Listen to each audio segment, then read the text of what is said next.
What if I told you you are actively blocking your own happiness? After 55 years of watching others sabotage themselves and catching myself doing the same thing, I've identified 6 invisible patterns keeping you stuck. The third one even shocked me. So here we go.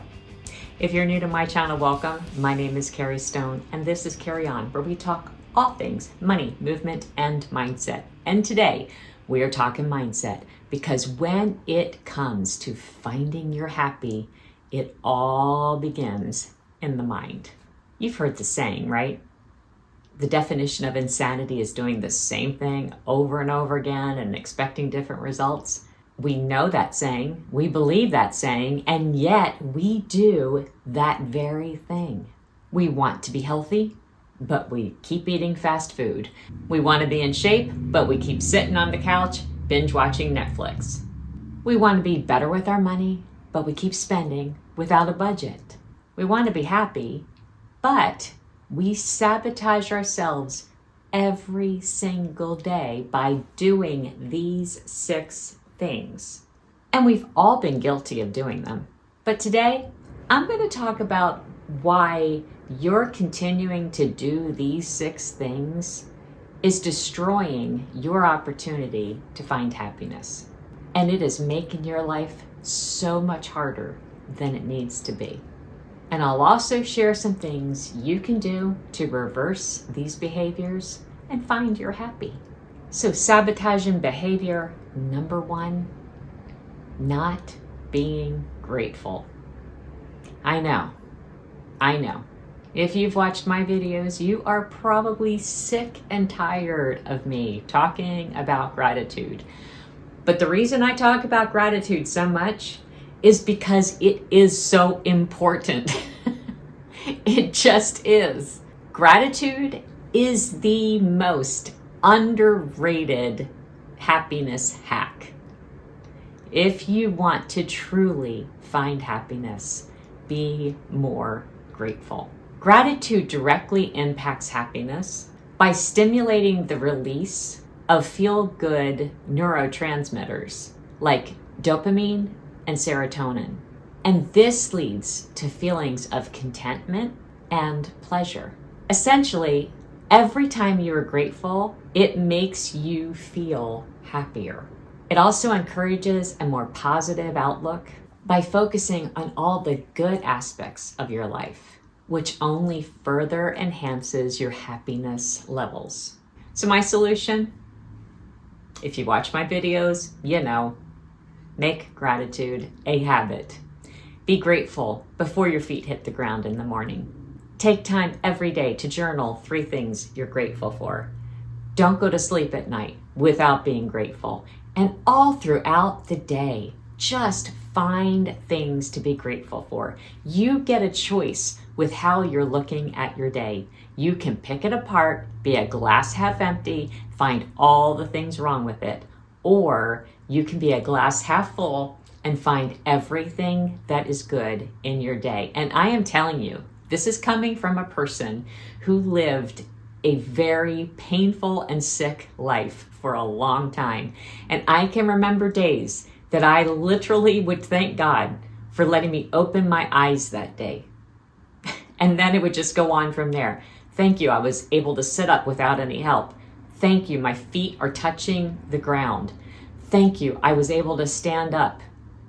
I mean, it was the simplest things that I would be grateful for in the midst of excruciating pain and sickness. So I know there's always things you can be grateful for. And you get a choice. You get a choice. What are you focusing on? Find the good. The number 2 sabotaging behavior, not communicating. You know, it's weird. We live in a world where communication seems so constant and always happening, but I actually think that it has made us worse at communicating. So you really need to take time to communicate with the people that you love. And understand that there are certain types of communication that are not appropriate for certain types of emotions. And texting is one of those things. If you're fighting through texting, stop it. Stop. That is not a proper form of communication. Texting is for what time am I going to be there? I love you. I'm running late, whatever, but it is not where you have serious discussions or anything involving emotions. Just stop doing that. No texting serious emotions.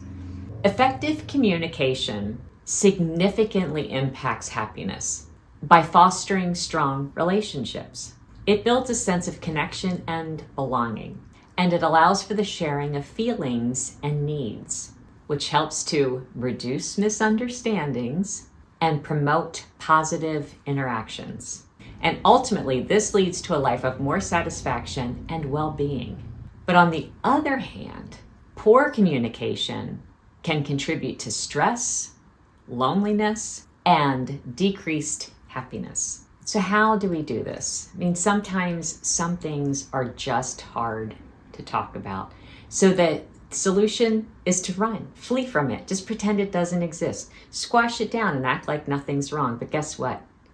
It comes out. It comes out in the way you treat people. It just does. Not talking about things doesn't make them go away. It just makes you harbor resentment.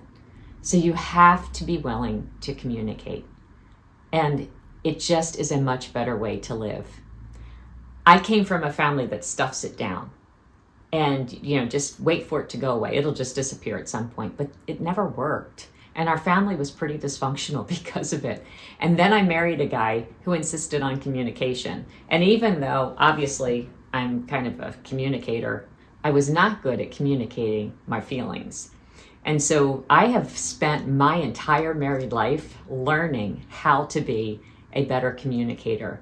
And I have learned during that time that when I have held stuff in and thought I was just getting over it, I was making my situation so much worse, and I was the most unhappy during those times.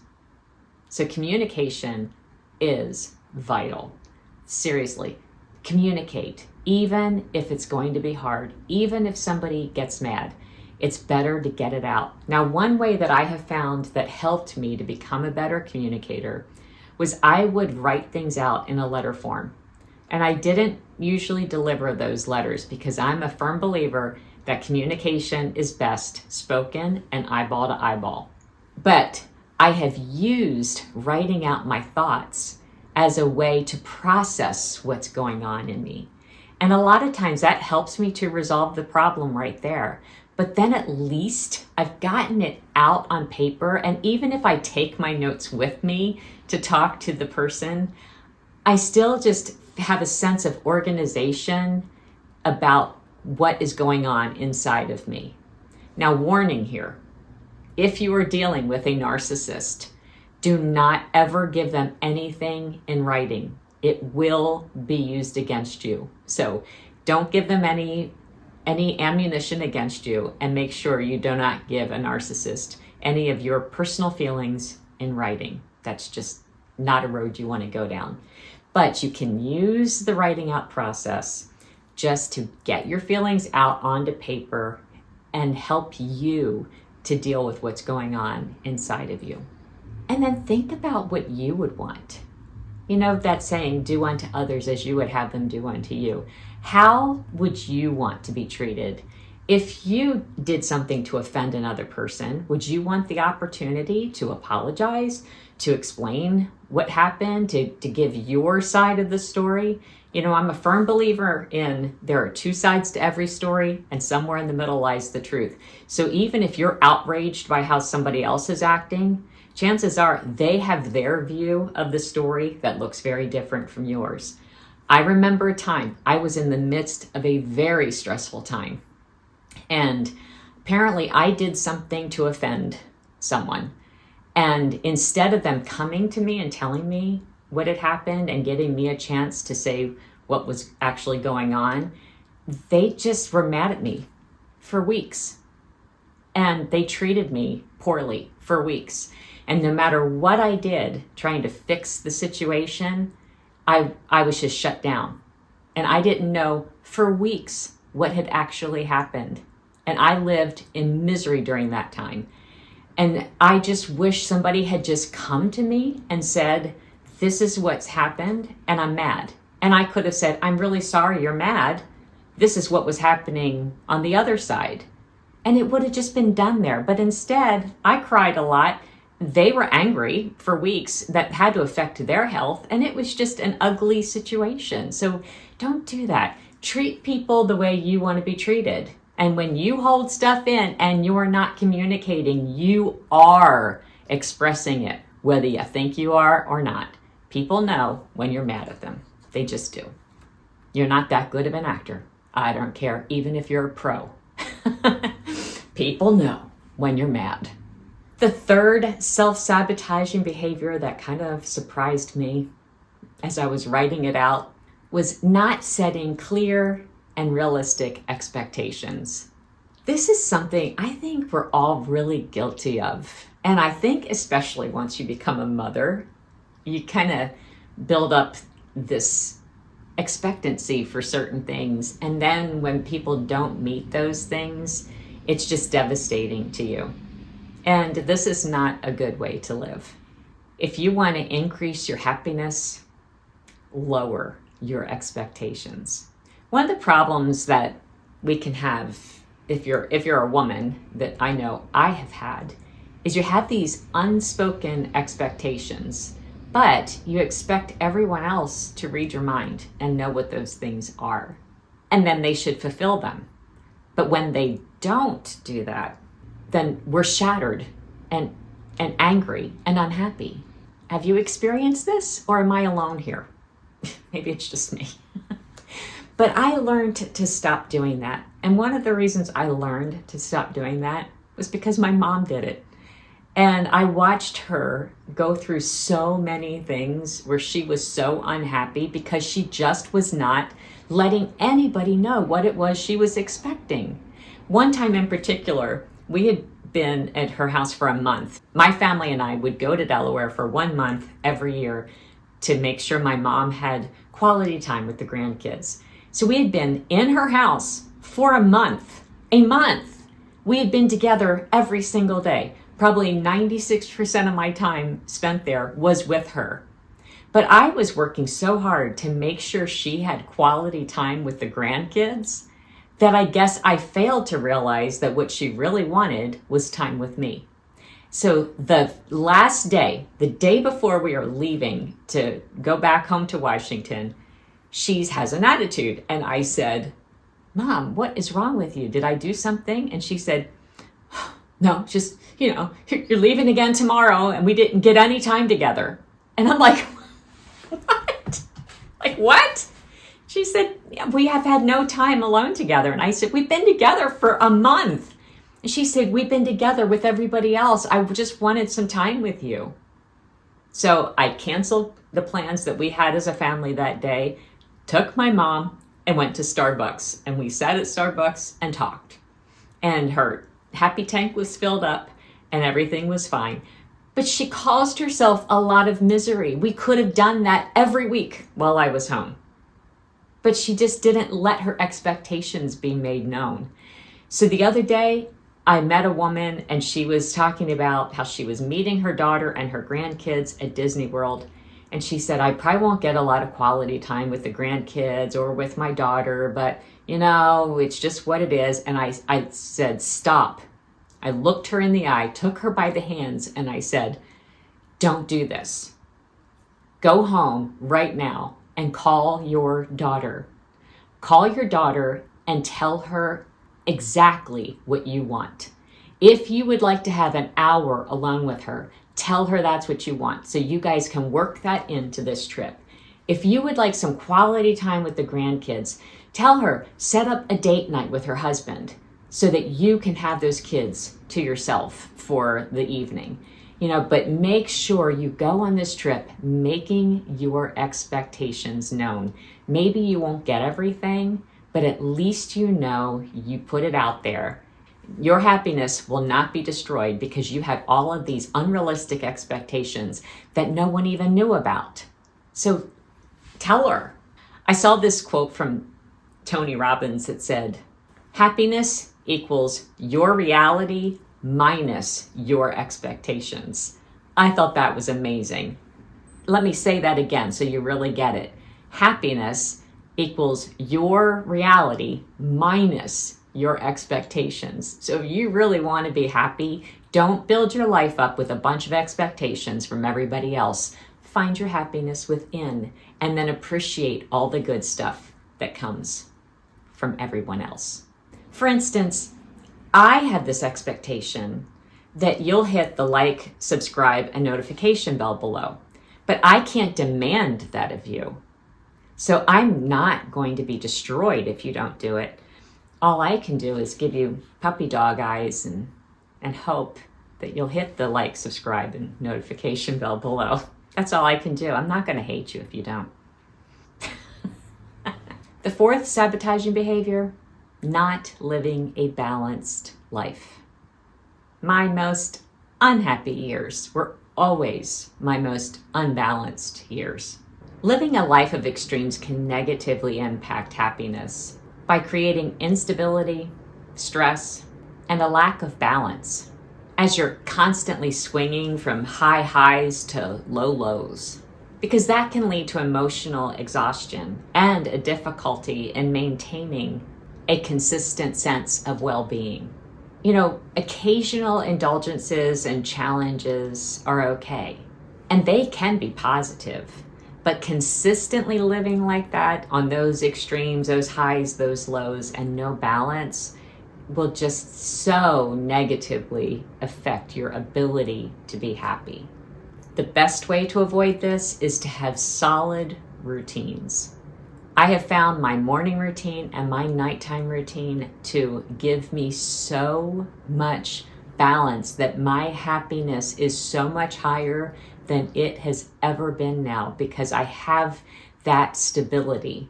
And I will link those videos in the description below if you haven't seen my morning and my evening routine. Another thing you can do, avoid getting drawn into other people's drama. Trust me, there's plenty of drama out there. I mean, it's everywhere. Just go on Facebook. It's there. But it's not yours. Just don't get involved. Seriously. Life is hard enough on your own.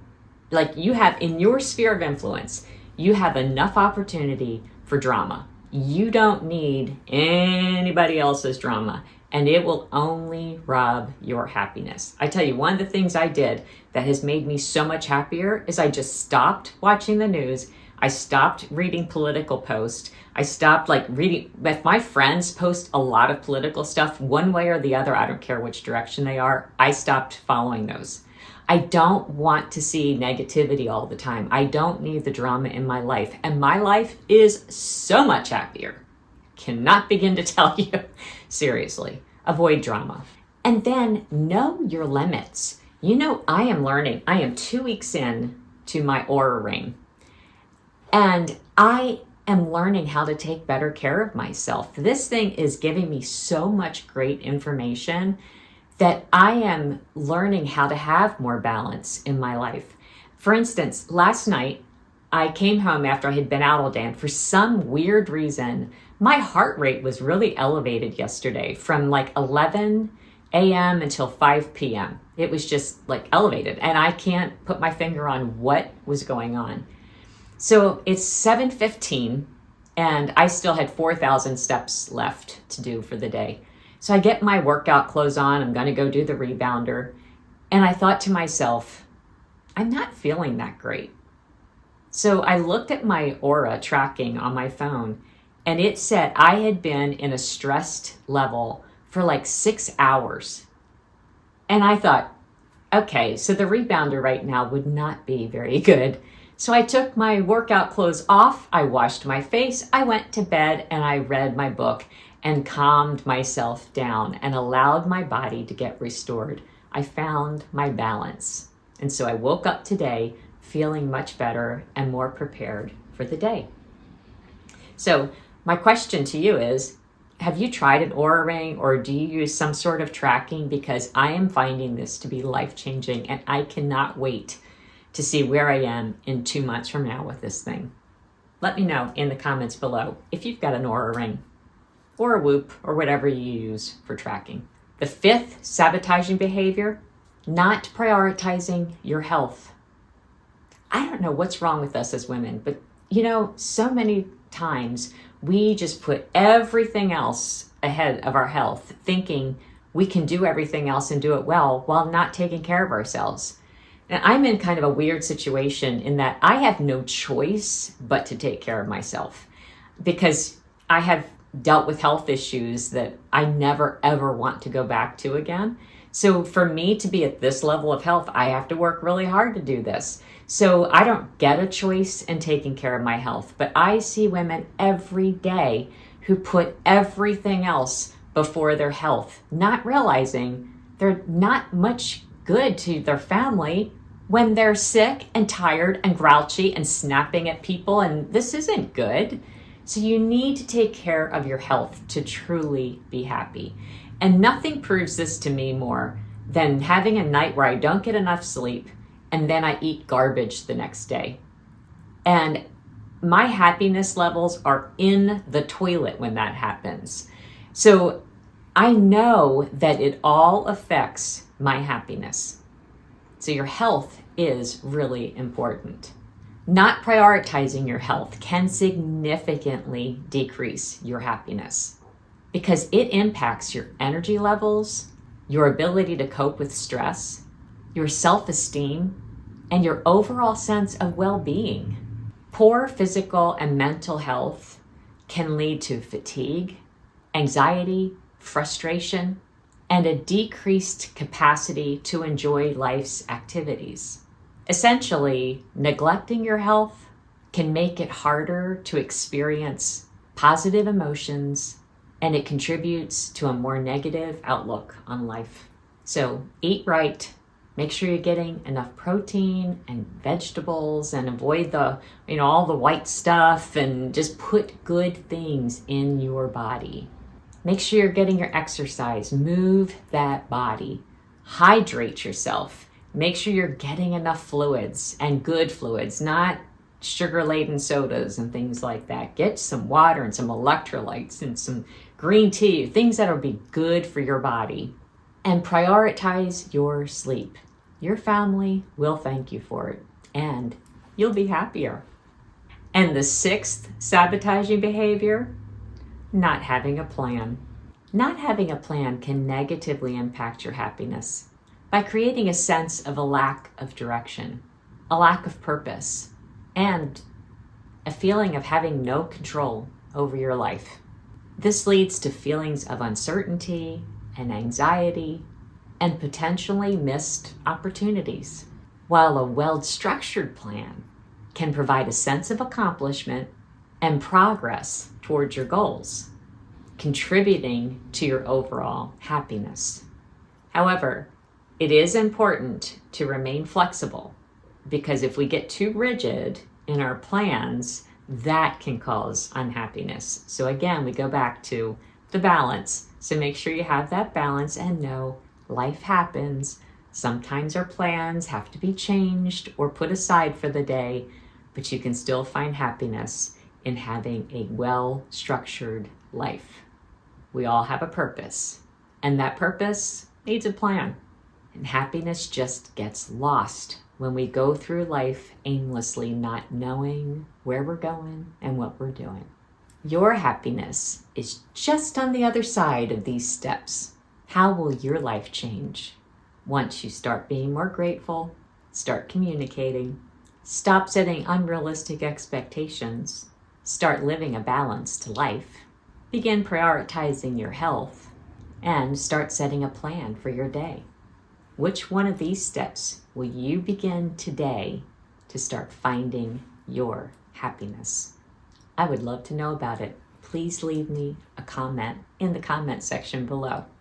And if you need help resetting your life so you can find your happiness, check out this video right here. And until next time, carry on.